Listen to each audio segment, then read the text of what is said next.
Assalamualaikum warahmatullahi wabarakatuh.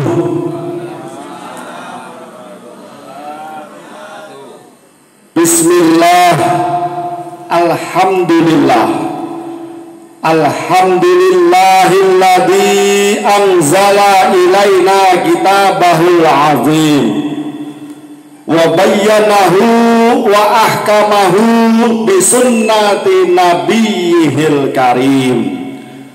Asyhadu an la ilaha illallah wahdahu la syarikalah, syahadatan tab'athuna ila tamasuki bima bifadlihil amin.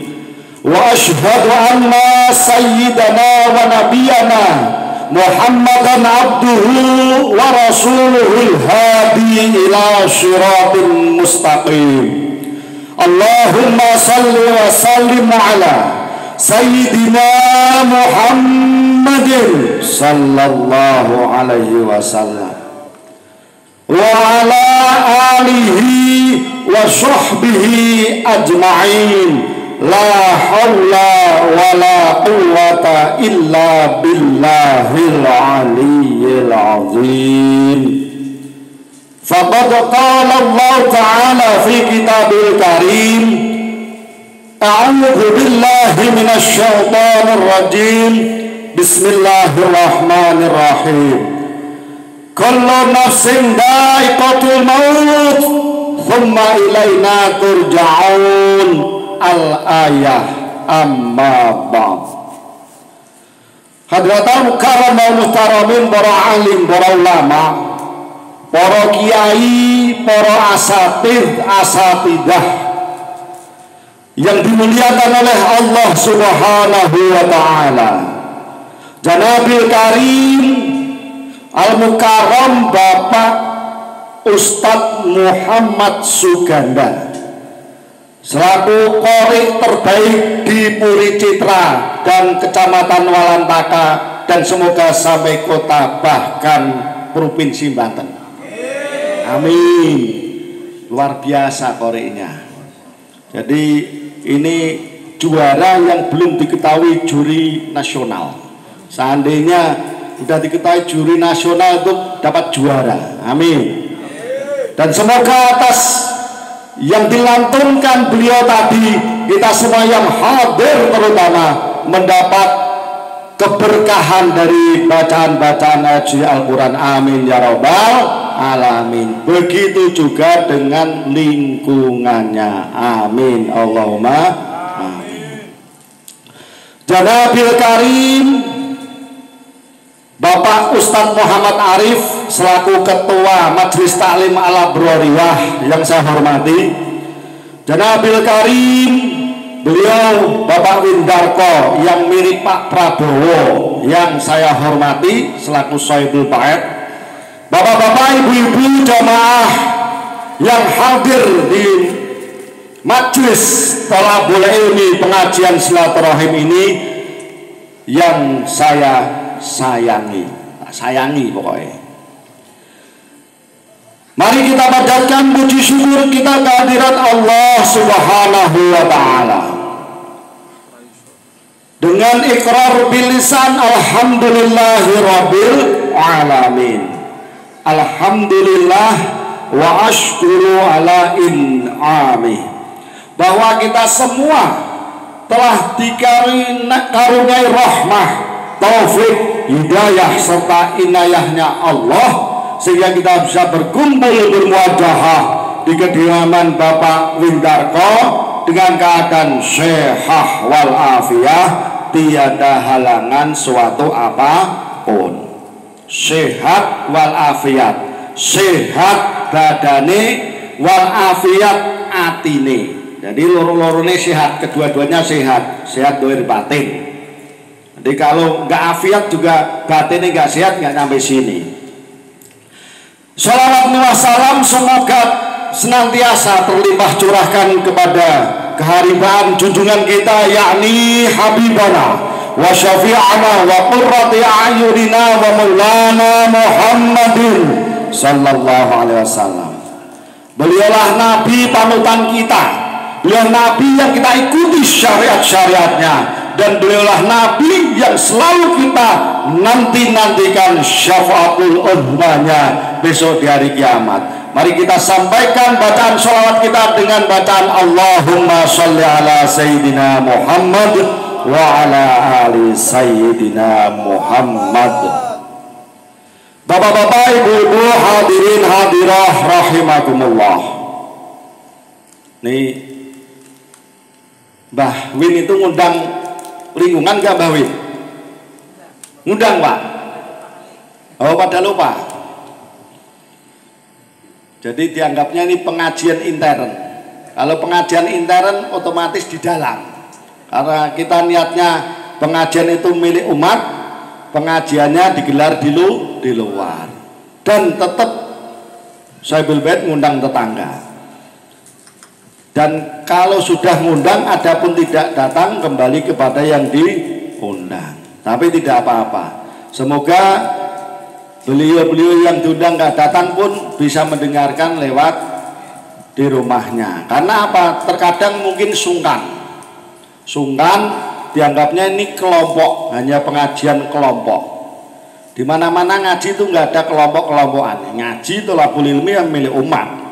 Nggak ada ngaji kelompok A, B, C. Kalau sudah mengkotak-kotakkan, sudah mengelompok-kelompokkan, itu sangatlah disayangkan. Ya, kecuali pengajian tertutup, nah itu beda cerita. Kalau ngaji yang terbuka itu bebas, siapa saja ikut gitu.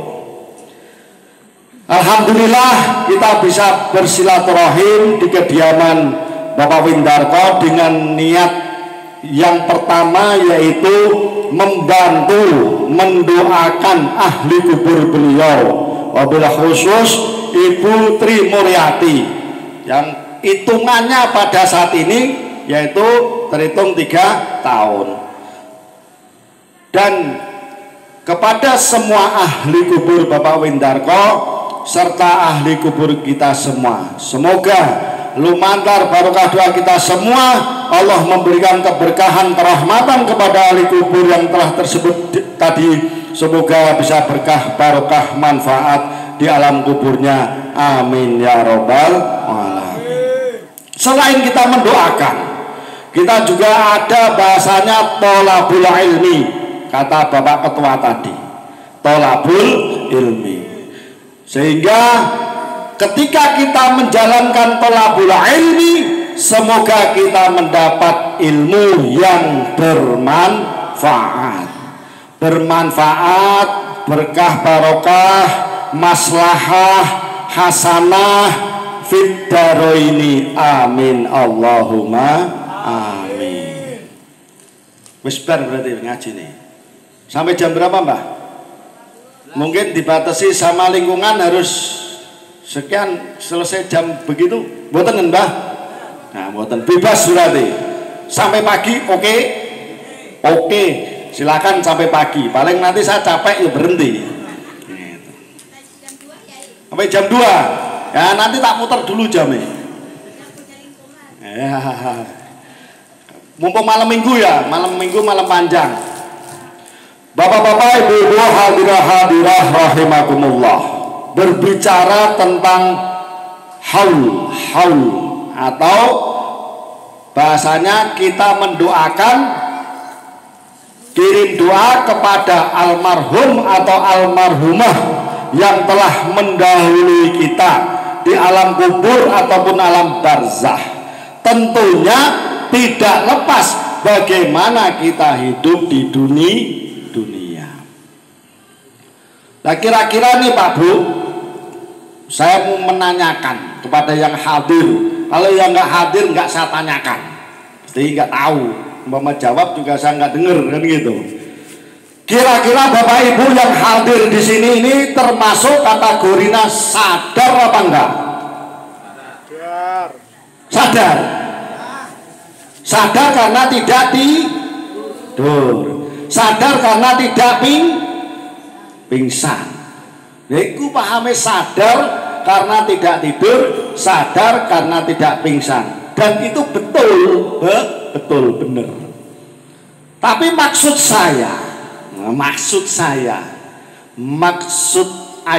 atau maksud apa? Cara bahasa Inggrisnya. Nah. Jadi masalah kesadaran itu ketika kita tahu bahwa kita sebagai manusia diciptakan oleh Allah, apa fitrahnya? Napa fitrahnya Pak Bu? Gak ngerti ngaji bendino, gak ngerti. Ada yang mau jawab malu Pak Di gitu. Fitrahnya kita dihidupkan atau diciptakan oleh Allah, yaitu untuk beribadah atau mengabdi. Sadar. Oh, sing sadar MC netok. Sadar MC netok. Itu Budi yang jauh-jauh sana tuh mau jawab kejauhan. Apa perlu dikasih mic biar bisa jawab?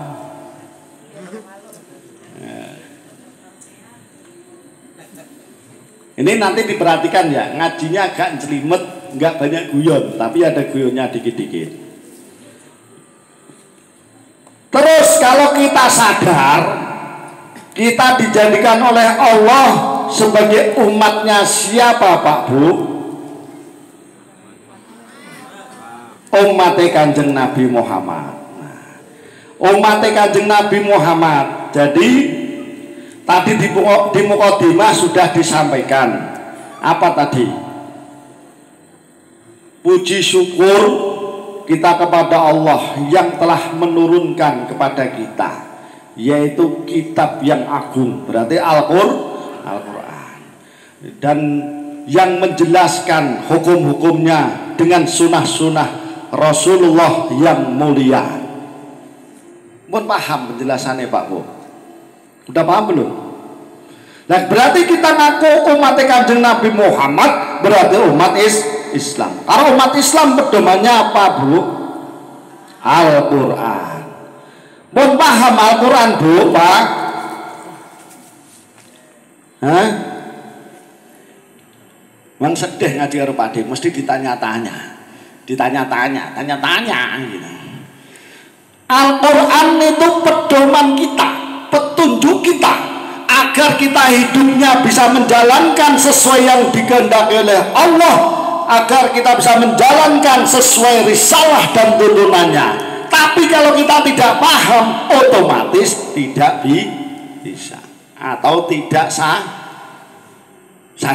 Balik no sadar meneh, iya kan? Sekarang Pak Bu, kalau saya tanyakan, ini berdasarkan firman loh ya.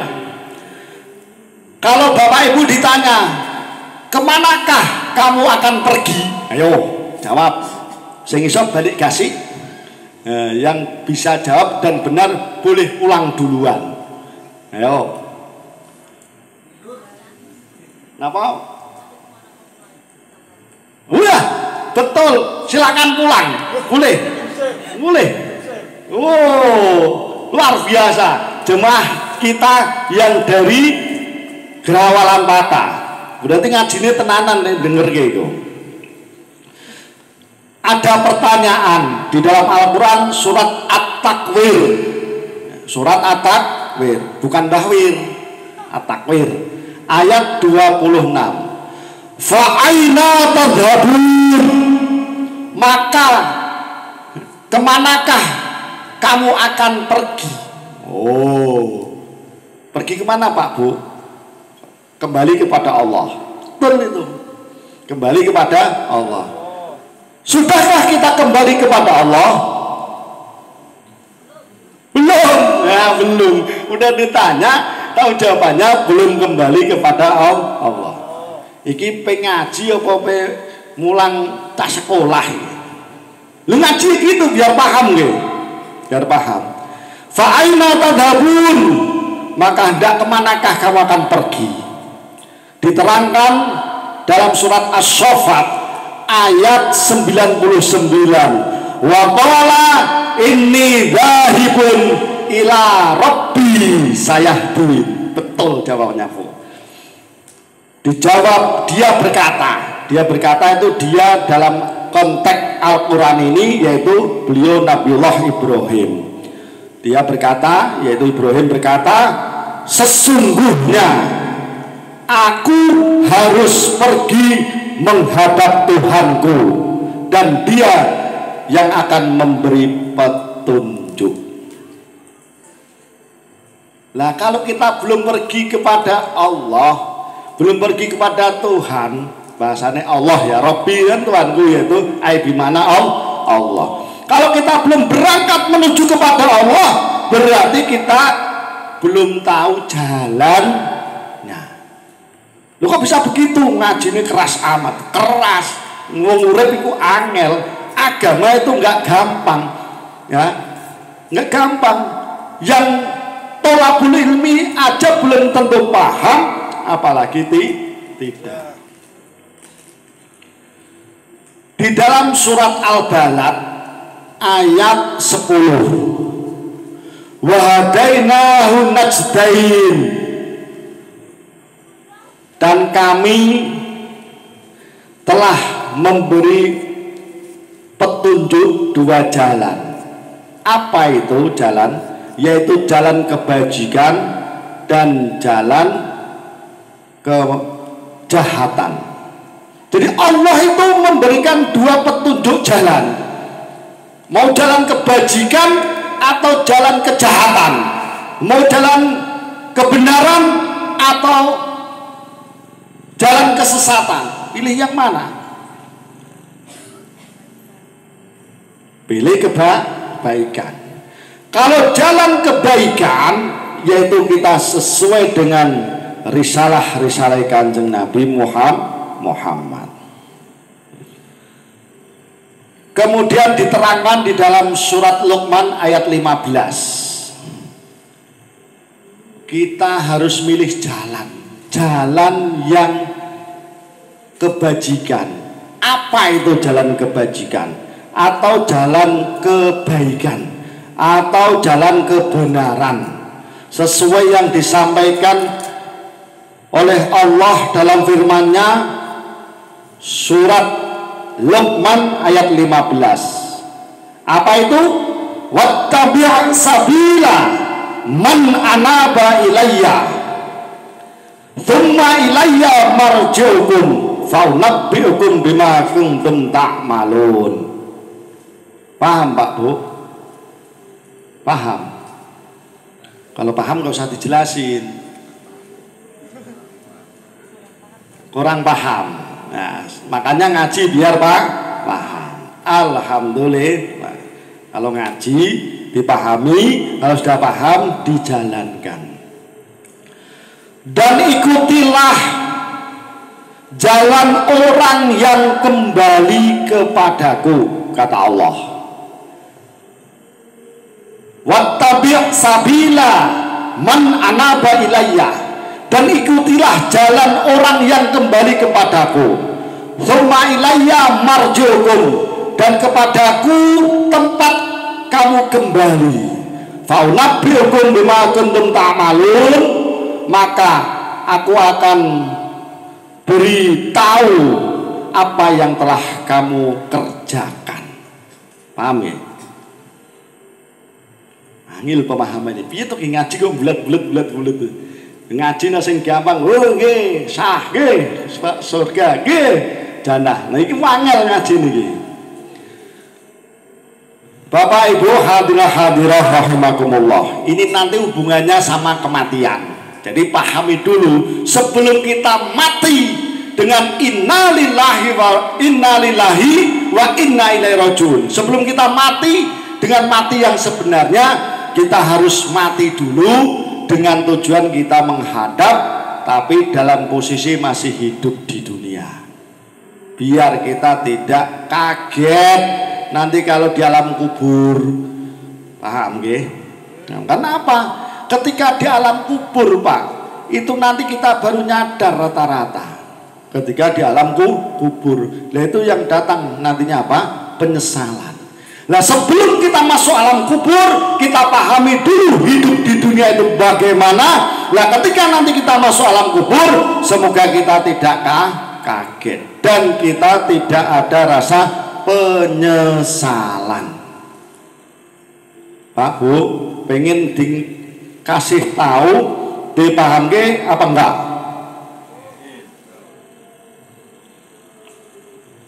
Ya nanti kalau ngaji yang gampang-gampang ya sedekah, amal, jariah, berdoa, membantu tetangga. Nah itu bagian dari yang dimaksud ini tadi. Jadi kalau kita paham dulu pengertiannya, baru nanti contoh-contohnya. Jadi begini Pak Bu, di dalam ilmu thariqah, di dalam ilmu thariqah.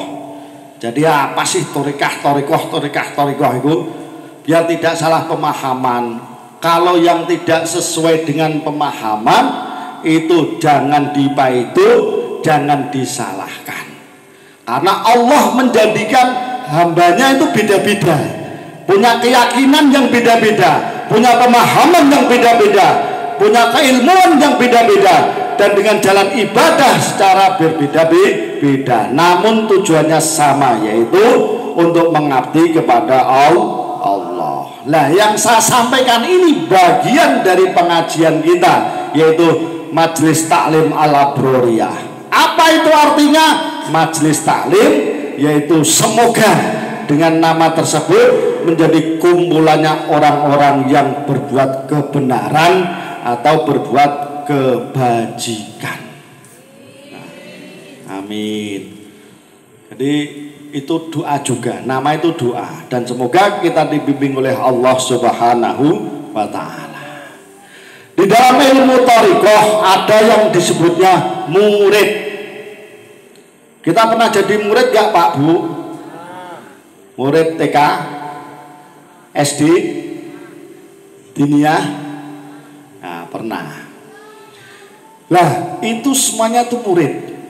Ada yang ngajari mestinya. Cuma khususnya dalam bidang ilmu thariqah yang dinamakan murid itu orang yang menginginkan menempuh jalan menuju kepada Allah. Tuh. Jadi dari kata murid sendiri itu keinginan. Murid itu dari kata aroda yuridu muridan, kan gitu. Keinginan manusia, apa yang diinginkan yaitu untuk menempuh jalan menuju kepada Allah. Balik berarti tadi wattabi' sabila man anaba ilayya, dan ikutilah jalannya orang yang kembali kepadaku. Nah, apa itu? Yaitu murid tadi punya keinginan untuk menuju kepada Allah. Yang ngebimbing murid tersebut disebutnya syekh atau guru. Nah, hubungan antara murid dan guru itu tidak hanya sekedar ikatan ilmu saja, tapi juga punya ikatan batin. Nah, guru tersebut tidak hanya sebagai kawannya yang berjalan menuju kepada Allah, tetapi beliau juga berfungsi sebagai pembimbing dan petunjuk jalannya. Udah sampai di sini dulu, paham? Nah, paham, alhamdulillah, cepat paham harusnya. Semoga Allah memberi pemahaman. Lah, orang bisa disebut murid Pak Bu apabila orang tersebut sudah memilih berangkat menuju kepada Allah. Memilih berangkat menuju kepada Allah. Kalau sudah mulai memilih berangkat menuju kepada Allah, jadi meninggalkan apa saja selain Dia. Abot napa abot? Abot napa abot? Sing diarani murid itu dia sudah memilih berangkat, mangkat gitu. Mangkat kalau bahasa Jawa itu mangkat itu berangkat. Dia sudah memilih untuk berangkat menuju kepada Allah dan meninggalkan apa saja selain Dia. Karena yang terbaik menurut Islam yaitu meninggalkan dunia ini, meninggalkan diri sendiri dan hawa nafsu untuk menuju kepada Allah. Paham betul? Yang terbaik menurut Islam yaitu meninggalkan dunia ini, diri sendiri dan nafsu untuk menuju kepada Allah. Artinya kalau sudah mulai berangkat itu lebih mendahulukan kehendaknya Allah dibanding atau meninggalkan kehendaknya dirinya sendiri. Paham dereng? Begini, kalau sudah mulai berangkat itu lebih mendahulukan kehendaknya Allah dan meninggalkan kehendaknya diri sendiri. Nah, perjalanan meninggalkan dirinya sendiri dan menuju kepada Allah yang sebagian orang disebutnya thariqah, artinya jalan, atau suluk yang artinya yang berarti perjalanan. Paham? Jadi kalau udah berangkat nih menuju kepada Allah, nafsu dunia ditinggalkan. Lah, dunia ditinggalkan bukan berarti tidak boleh punya harta, boleh. Bukan berarti tidak boleh kaya, boleh. Bukan berarti tidak boleh memiliki jabatan, boleh. Cuma apapun urusan dunia itu jangan sampai menghancurkan diri kita, atau jangan sampai kita lupa dengan Allah. Intinya begini, dengan dunia, dengan harta, dengan jabatan, dengan segala kemewahan dunia, jangan sampai kita bikin jauh dari Allah. Seandainya punya harta, gunakan harta untuk beramal soleh, infak, sedekah, jariah, membantu sanak saudara. Wah, ini enggak dibuka. Maaf aku, ada keselak.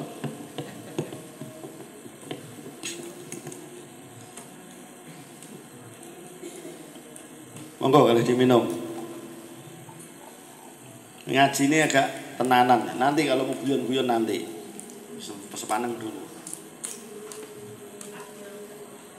Nah, nempel.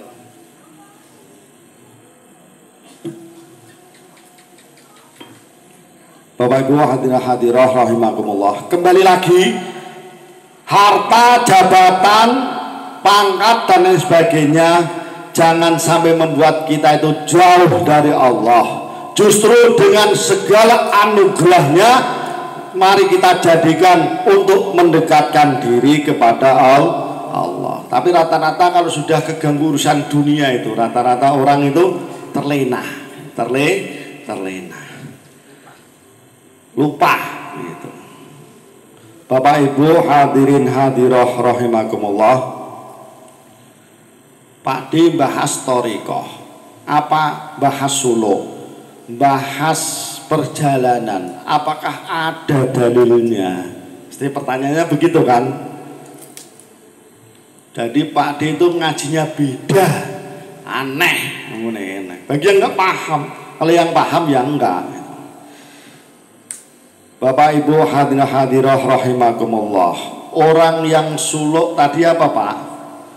Jadi suluk itu perjalanan menuju kepada Allah. Lah, orangnya disebutnya salik. Orang yang melakukan perjalanan disebutnya salik. Di dalam hadis Kanjeng Nabi Muhammad sallallahu alaihi wasallam, man salaka tariqan yaltamisu fihi ilman sahhalallahu lahu bihi tariqan ilal jannah. Ingat Mbak Risma, man salaka tariqan yaltamisu fihi fihi ilman sahhalallahu lahu bihi tariqan ilal jannah. Barang siapa, kata Rasul, sabda Rasul, barang siapa yang meniti jalan untuk suatu ilmu, maksudnya ilmu yang mendekatkan diri kepada Allah, sahhalallahu lahu bihi tariqan ilal jannah, Allah akan memudahkan baginya jalan menuju ke surga. Amin Allahumma amin. Berarti gak gampang urusan jalan menuju ke surga. Yang namanya manusia itu pengennya hidup di dunia bahagia, poya-poya, santai-santai, mati masuk surga. Orang yang mengharapkan, yang menginginkan masuk surga, tapi tidak menjalankan apapun yang bisa membawanya masuk surga, itu sama juga orang itu pendusta. Orang yang tidak mau masuk neraka, tapi tidak pernah mau menghindari hal-hal yang melemparkan dirinya masuk neraka, itu sama juga orang pendusta. Jadi dusta itu gak cuma ngomong yang itu enggak, tapi apapun keinginan kita tapi tidak sesuai dengan perilaku kita, itulah dusta. Makanya kemarin dalam pengajian di masjid, Rasulullah ditanya sahabat, ya Rasulullah, mungkinkah orang mukmin dusta? Jawab Rasul, mungkin. Tanya lagi, mungkinkah orang mukmin itu pengecut? Mungkin. Kemudian sahabat bertanya lagi, mungkinkah orang mukmin itu bakhil? Tidak mungkin. Kemudian Rasulullah menjelaskan, ketika bakhil masuk kepada diri seseorang, maka iman itu akan pergi darinya. Itu yang disampaikan Rasulullah. Jadi kalau kalian mengaku beriman, jangan bakhil, jangan kikir, jangan pelit, jangan medit. Nah itu, karena antara bakhil dan iman itu bertolak belakang. Ditarik iuran, oke. Kalau belum punya, tempo. Ditarik infak, oke.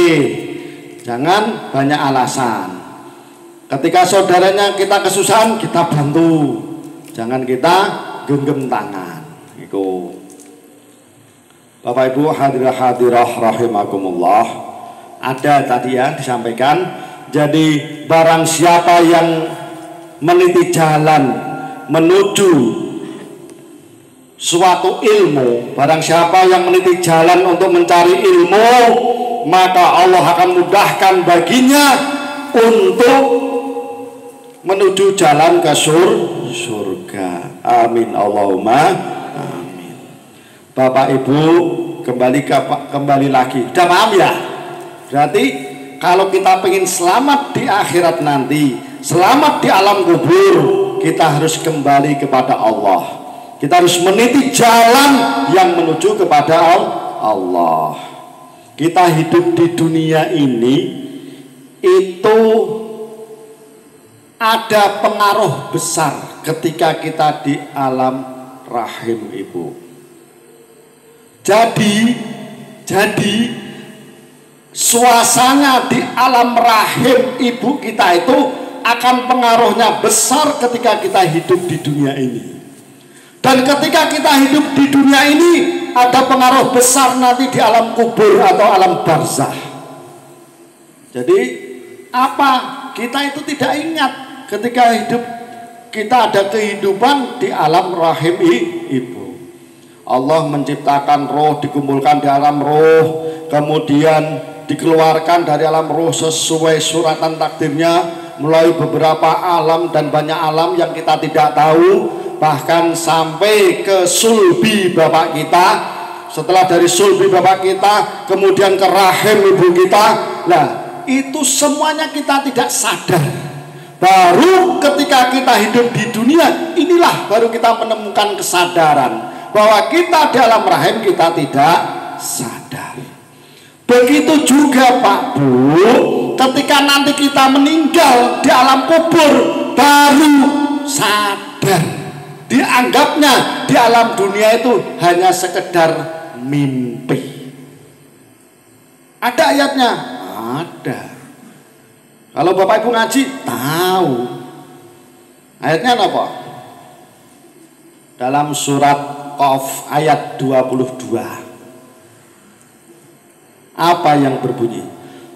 Laqad kunta fi ghaflatin min hada fakashafna anka ghita'aka fabasarukal yawma hadid. Apa artinya? Jadi ketika almarhum atau almarhumah atau orang yang baru masuk ke alam kubur itu udah dikasih peringatan oleh Allah. Kalau kita paham, laqad kunta fi ghaflatin min hada, sesungguhnya kamu telah melalaikan tentang peristiwa ini. Apa itu peristiwa apa? Peristiwa kematian. Sesungguhnya kamu dahulu telah melalaikan peristiwa ini, maka aku singkapkan yang menutupi matamu sehingga pada hari ini pandanganmu sangat tajam. Paham betul maksudnya? Jadi ketika orang yang sudah meninggal itu Pak Bu masuk alam kubur itu tiba-tiba dirinya baru sadar inilah kehidupan yang sebenarnya. Sehingga apa yang menutupi mata kita itu baru kebuka. Di dunianya kita lalai ketika pelajaran-pelajaran kematian kita itu lupa. Jadi bahasanya apa tadi? Sesungguhnya kamu dahulu telah melalaikan peristiwa ini. Oh, itu kata Allah. Sehingga kami bukakan, kami singkapkan yang menutup matamu sehingga pada hari ini pandanganmu sangat tajam. Udah masuk alam kubur baru sadar. Lah masuk alam kubur baru nyesel. Karena apa? Dianggapnya di dunia itu enak gampang. Lah apapun perbuatan kita di dunia akan mengaruhi besar ketika nanti suasana di alam kubur atau alam barzah. Begitu juga nanti ketika di hari kebangkitan kita. Jadi di hari kebangkitan kita juga di alam kubur dianggapnya kita tidak sadar, hanya dianggap mimpi yang panjang. Dari mana coba dalilnya? Dari mana dasarnya? Bapak Ibu saya yakin sering baca, tapi nggak ngeh. Sering baca tapi nggak ngeh. Apalagi yang punya jamaah bu-ibu yasinan itu. Qalu ya wailana man ba'athana min marqadina hadza ma wa'ada ar-rahman wa sadaqal mursalun. Surat apa Bu? Yasin, kan hafal. Yang ada saktahnya itu. Min marqadina hadza ma, berhenti tapi jangan ambil napas. Kalau berhenti ngambil napas salah. Harus berhenti sebentar tapi tidak boleh ngambil napas. Namanya sakta atau saket gitu. Apa? Ketika di alam di hari kebangkitan. Jadi mereka berkata, celakalah kami. Siapakah yang membangkitkan kami dari tempat tidur kami ini? Oh, itu artinya begitu. Coba nanti dibuka Yasinnya. Dan inilah janji dari Tuhan, dari Allah yang Maha Rahim, yang Maha Pengasih, dan benarlah Rasul-Rasulnya. Kita sering baca tapi tidak memahami bahwa peristiwa itu nanti ketika di alam kebangkitan, di hari kebangkitan, setelah kita dari alam kubur, lah itu kita baru nyadar bahwa inilah kehidupan yang sebenar-benarnya. Paham Pak Bu? Paham tidak? Ini dicucuk langsung, bus. Cuma sekilas keterangan itu. Udah nggak usah bahas nanti hari kebangkitan. Kita bahas hal kan, salam kubur. Bapak Ibu hadirin hadirat rahimakumullah. Ada nasihat yang menarik dari ulama besar Sufi, yaitu beliau Syekh Najmuddin Al-Kubro. Beliau seorang alim yang mempunyai banyak murid yang kelak menjadi banyak para wali. Beliau menyampaikan ada dua perjalanan. Perjalanan yang pertama yaitu perjalanan yang terpaksa, mau tidak mau kita jalankan, itu kehendaknya Allah. Itu disebutnya syafar kohri. Syafar kohri diantaranya yaitu ketika kita dilewatkan, dihidupkan di alam sulbi bapak kita, di alam rahim ibu kita, dihidupkan di dunia, di alam kubur, dan di hari kebangkitan. Itulah syafar kohri. Mau tidak mau terpaksa kita harus menjalani. Itu namanya syafar kohri. Yang kedua disebutnya syafar ikhtiari, kemauan kita atau keinginan kita. Bapak Ibu hadirah rahimakumullah. Nah, dalam perjalanan syafar kohri ini, di dalam dunia ini, maka kita harus ingat yang namanya kematian. Orang yang nanti meninggal itu diriwayatkan oleh Sayyidina Ali karamallahu wajhah. Ketika orang itu meninggal, jasad terbujur. Nih pahami Pak nggih? Ketika orang itu meninggal, ketika jasad terbujur kaku, itu diadakanlah perpisahan di alam roh. Diadakan upacara perpisahan di alam roh. Yang pertama dihadapkan harta kekayaan kita kepada si almarhum itu atau almarhumah itu. Jadi ketika ini Pak Bu, ada orang meninggal, nah itu terbujur, jasadnya terbujur. Lah itu ngendikane Sayyidina Ali karamallahu wajhah yang meriwayatkan, berarti dari Kanjeng Nabi. Itu diadakanlah upacara perpisahan di alam roh. Yang pertama dihadapkan hartanya dulu. Dia terjadi dialog, ngobrol, saling nuntut. Kata yang meninggal itu, hai harta kekayaanku, dulu kamu aku perjuangkan mati-matian, aku cari sampai aku kumpulkan, sampai aku lupa dengan Tuhanku, sehingga aku tidak tahu mana yang benar dan mana yang salah.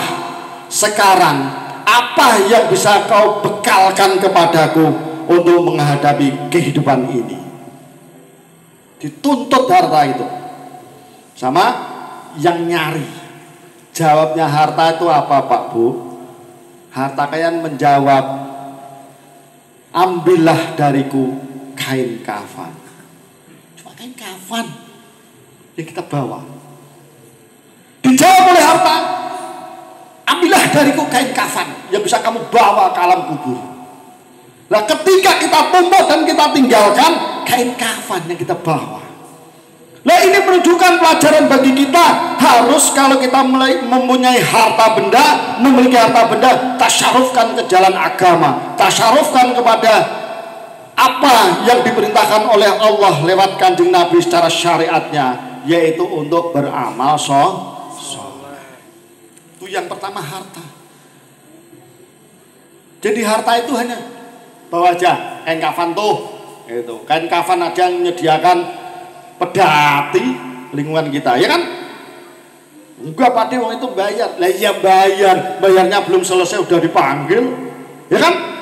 Ini bayar pedati, bukan dari hartanya kan? Nah itu terkadang kita nggak ngeh ke situ, apa kita nggak paham ke situ? Hanya harta, hanya apa? Kain kafan yang dibawa.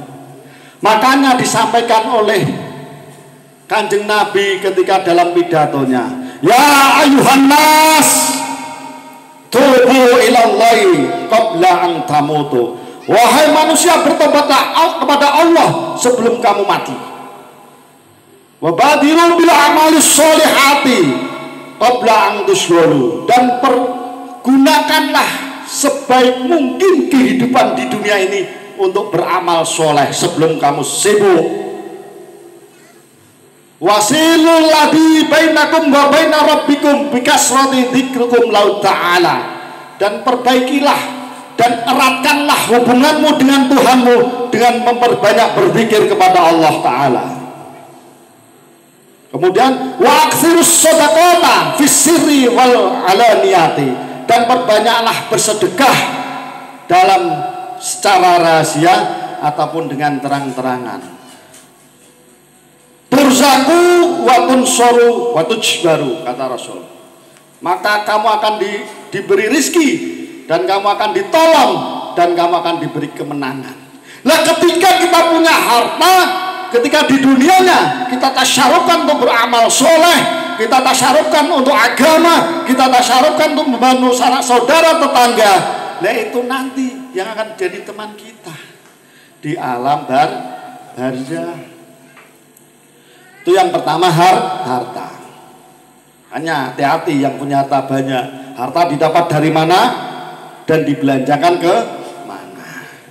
Kemudian yang kedua, Pak Bu, sedih lagi. Yang dihadapkan setelah harta benda kepada almarhum atau almarhumah itu apa?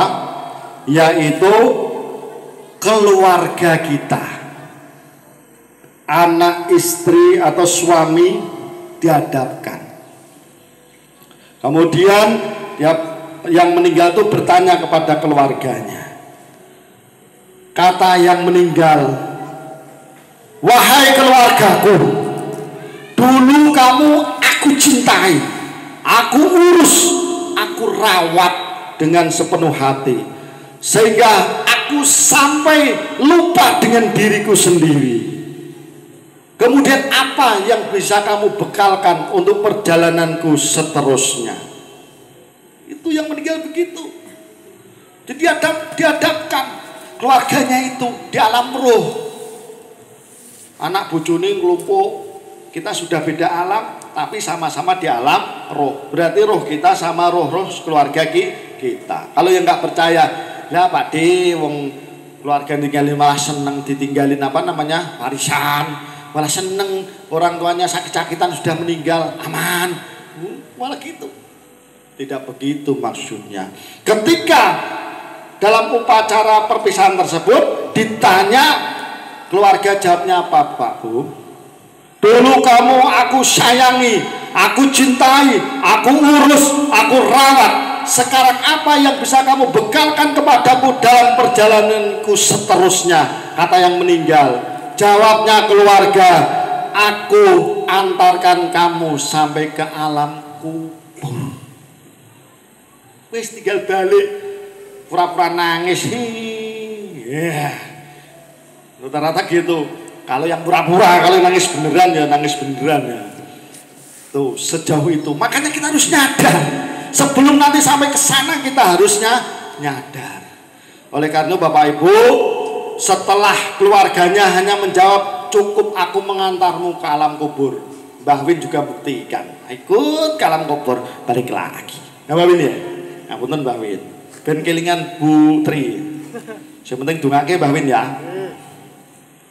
Setelah itu Pak Bu, kemudian si almarhum ataupun almarhumah yang meninggal itu dijemput Pak. Ada yang jemput. Ketika hidupnya di dunia tadi, sesuai yang disampaikan oleh Kanjeng Nabi Muhammad sallallahu alaihi wasallam, yaitu apa? Bertaubat sebelum mati.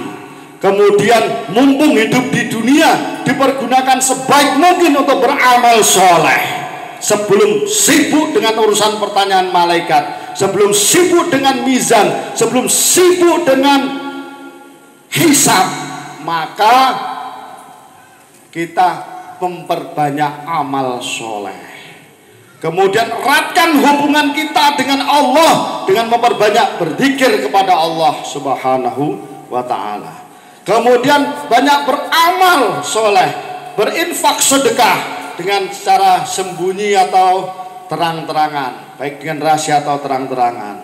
Lah di situ Pak, kalau kita banyak amal baiknya Pak Bu, maka yang jemput itu bentuknya yang datang menyenangkan, dengan muka yang berseri-seri, kemudian baunya wangi, menyenangkan. Lah yang meninggal tanya, kamu siapa? Saya tidak tahu kamu, gak kenal kamu. Kata jelmaan dari amal soleh itu jawab, aku adalah jelmaan dari amal solehmu di dunia, amal kebaikanmu di dunia. Maka aku akan menemanimu sampai nanti di hari kebangkitan, di yaumul hisab maupun di yaumul di yaumul hisab, di mizan, sampai terakhir nanti diantar yang terakhir mau ke surga apa neraka. Tapi kalau amal soleh yang baik, orang yang beriman dan bertakwa, kata Pak Arif tadi, maka tempatnya kita adalah Darussalam. Jadi kita akan masuk ke golongan-golongan irji'i ila rabbiki radiyatan mardiyah fadkhuli fi ibadi wadkhuli jannati.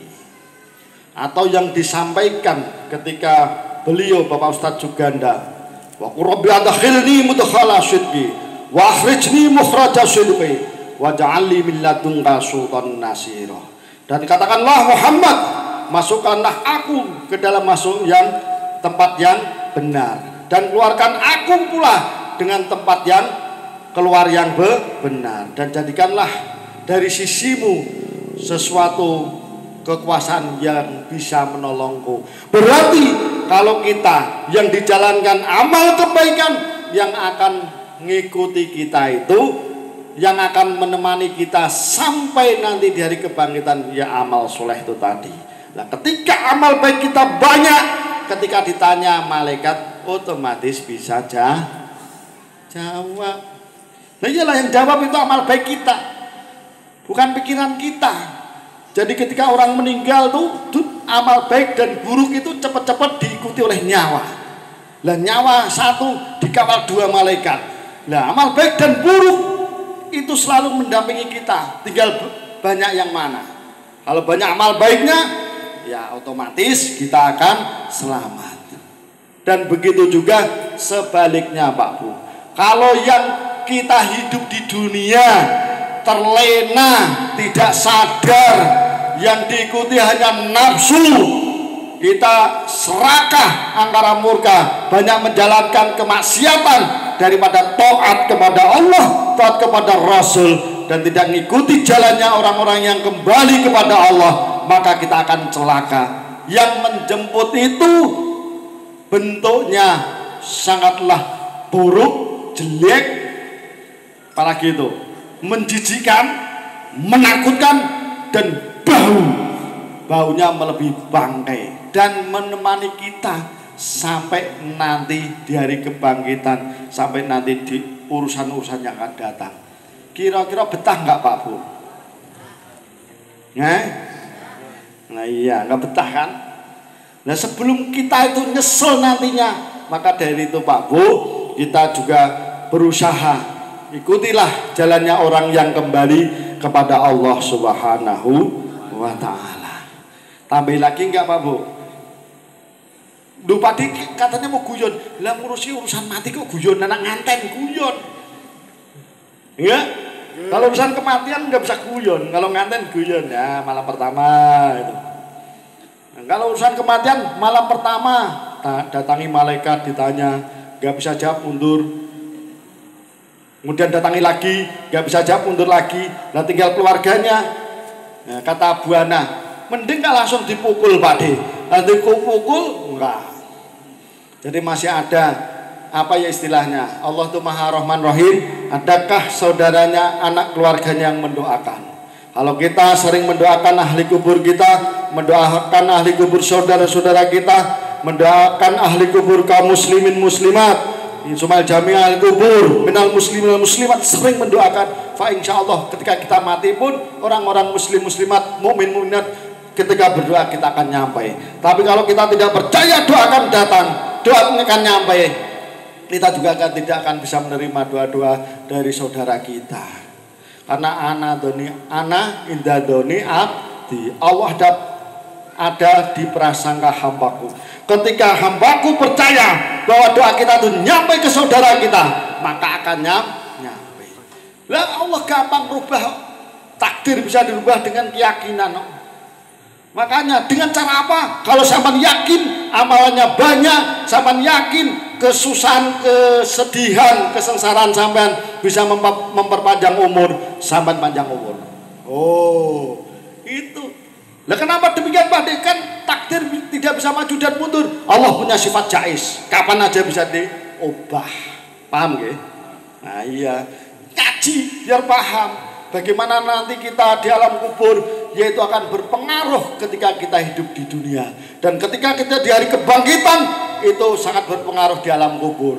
Maka dari itu, semenjak kita di alam rahim ibu bapak kita atau di sulbi bapak kita, ketika kita kumpul berdoa dengan cara yang ma'ruf, kemudian ketika di alam rahim ibu kita banyak berdoa sebagai orang tua, bapak ibu, kita doakan janinnya, kita banyak beramal soleh, kita hindari hal-hal yang sekiranya tidak baik atau dilarang oleh agama ataupun norma masyarakat, sehingga menginginkan ketika nanti si jabang bayi lahir di dunia menjadi putra yang soleh maupun solehah gitu.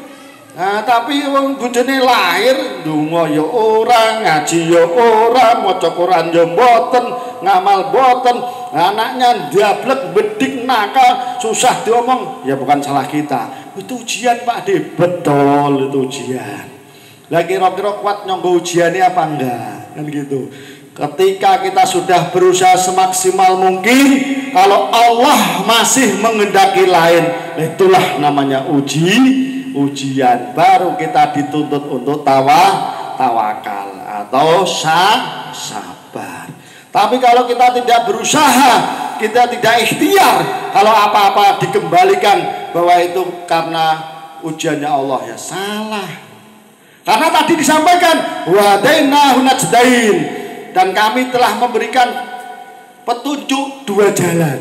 Pilih yang mana? Terserah kita. Wong kita dikasih akal.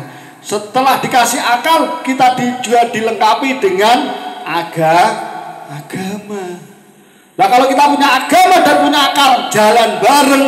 Kalau kita tidak paham, datang ke orang alim. Julusu sa'atin indal ulama ahabbu ilallah min ibadati alfi sanatin. Duduk sebentar dengan orang alim itu lebih dicintai oleh Allah dibanding ibadah 1000 tahun. Penak duduk sebentar, kasih kopi, duduk sebentar, dikasih apa? Kowe, boleh ngerokok, nah macam-macam, bebas. Cuma yang sulit ini prakteknya. Nah, ketika praktek kita belum bisa, tapi kita sudah menjalankan tolabul ilmi, karena orang yang belajar pasti ada kesalahan. Ketika orang itu tetap belajar sampai mati, semoga kesalahan kita diampuni oleh Allah, karena kita masih belajar. Jenenge murid kok. Kita itu masih belajar kok. Yang namanya murid kalau orang masih belajar akan dimaklumi. Nah, ketika sudah nggak mau belajar, jangan tanya. Hukum Allah itu keras. Hukum Allah itu keras. Lemah bagi orang alim yang bermuka dua tahu Pak? Nah, munafik. Kemudian yang mencarimu gampang, nggak apa-apa, boleh. wah gak apa-apa, gampang. Allah Maha Ghafurur Rahim. Allah itu lebih besar ampunannya daripada semua kesalahan itu. Gak apa-apa. Kemudian manusia itu ya tepatnya salah. Al-insanu mahalul khata' wa nisyan. Pokoknya gak apa-apa, gak apa-apa. Itu kenapa? Karena biar disenangi sama kaumnya, biar disenangi sama orang lain, digampangin, hukum digampangin, hukum dijual belikan agar tidak membenci kita. Kalau yang keras-keras dibenci, dianggapnya itu terlalu keras gitu. Ya hukum Pak Bu. Ilmu ya ilmu. Tapi kalau untuk kemaslahatan, untuk sosial, kita bisa luwes dengan toleransi. Tapi kalau urusan hukum, urusan ilmu, ulil haq walau kana muron, katakan yang hak walaupun pahit dirasa. Dan tadi disampaikan oleh qori kita, wa qul ja'al haqqu wa zaqal batilu innal batila kana zahuqa. Gitu. Jadi apabila barang hak itu datang, maka yang batil akan lenyap. Sungguh yang batil pasti lenyap. Dan Al-Quran itu diturunkan, itu bisa mendatangkan rahmat, bisa mendatangkan penawar atau obat dan rahmat bagi orang-orang yang beriman. Wa nunazzilu minal Qur'ani wa syifa'u wa rahmatul lil mu'minin. Iku sing hafal Pak Ustadz iku. Hafal. Pak Di tahu dikit-dikit.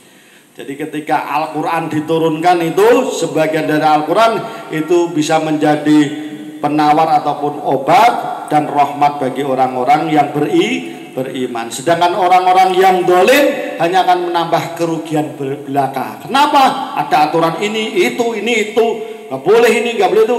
Jadi apa-apa dilarang. Karena hal-hal yang menyenangkan hawa nafsu itu pasti dilarang. Tapi hal-hal yang bertentangan hawa nafsu itulah yang diperintahkan. Karena apa Pak Bu? Nafsu itu selalu mengajak kepada diri kita untuk bermaksiat kepada Allah. Paham? Maka dari itu nafsu harus kita arahkan. Nafsu juga diajak zikir. Nafsu kita diajak tolabul ilmi. Nafsu kita itu diajak kebaikan. Biar nafsu kita itu terarah. Kalau nafsu kita biarkan, kita umbar akan menguasai diri kita, maka kita akan hancur dan hina di hadapan Allah dan di hadapan manusia. Bapak Ibu hadirin hadirah rahimakumullah, mungkin itu saja yang bisa saya sampaikan. Sedikit banyaknya semoga bisa bermanfaat bagi kita semua, amin ya rabbal alamin. Sebelum kita tutup, mari kita berdoa. Semoga pada malam hari ini kita dapat ridho dari Allah Subhanahu wa taala, berkah barokah, amin ya rabbal alamin. Ala kullatin sholihah ila Nabi Mustafa Muhammadin sallallahu alaihi wasallam wa ala alihi wa ashabihi wa azwajihi wa dzurriyyatihi wa ibadihi ajma'in wa nahusun la hadratihan la hadira fi hadzal majlis barakatul kitab al-Fatihah. Bismillahirrahmanirrahim. Alhamdulillahirabbil alamin arrahmanir rahim maliki yaumiddin. Iyyaka na'budu wa iyyaka nasta'in. Ihdinas siratal mustaqim. Siratal ladzina an'amta 'alaihim ghairil maghdubi 'alaihim waladdallin. Amin. Bismillahirrahmanirrahim. Allahumma shalli ala sayyidina Muhammad wa akhiri wa sallim wa radiyallahu tabaraka wa ta'ala kulli sahabati rasul ajma'in. Amin ya Allah ya rabbal alamin. Bismillahirrahmanirrahim. Alhamdulillahirabbil alamin. Hamdas syakirin, hamdan naimin, hamdan yuafi ni'mal kafi mazidah. Ya Rabbana lakal hamdu kama yanbaghi li jalali wajhika. Allahumma shalli wa sallim ala sayyidina Muhammad wa ala ali sayyidina Muhammad. Allahumma ighfir lana dhunubana wa li walidayna warhamna kama rabbayana shaghira wa li jamil muslimin wal muslimat wal mu'minat al ahya'i minhum wal amwat. Allahumma ansur ummata Muhammad. Allahumma ajbur ummata Sayyidina Muhammad. Allahumma aslih ummata Sayyidina Muhammad. Allahumma farij an ummati Sayyidina Muhammadin sallallahu alaihi wasallam. Allahumma anfa'na bima 'allamtana wa 'allimna ma yanfa'una wa zidna ilman wa yaqinan walhamdulillahi ala kulli halin wa na'udzu billahi min kulli hali ahlin nar. Rabbana taqabbal minna innaka antas samiul alim wa tub alaina innaka antat tawwabur rahim. Allahumma ihdinas siratal mustaqim, Allahumma ihdinas siratal mustaqim, Allahumma ihdinas siratal mustaqim, siratal ladzina an'amta 'alaihim minan nabiyina siddiqina syuhada sholihin wa hasuna ulaika rafiqa. Dzalika fadlu kafa billahi alima. Ya Allahumma ya syaitan ghaira ghaibin wa ya qariban ghaira ba'idin wa ya ghaliban ghaira maghlubin ij'al min amrina ya Allah farraja mahraja ya syarul mustaslihin wa ya ghasal mustaghithin innaka ta'lamu makanana wa ta'lamu halana wa la yakhfa 'alaika syai'un min umurina ya Allah. Rabbana atina fid dunya hasanah wa fil akhirati hasanatan wa qina adzabannar. Shalli wa sallim ala jamil mursalin alhamdulillahi rabbil alamin. Al-Fatihah.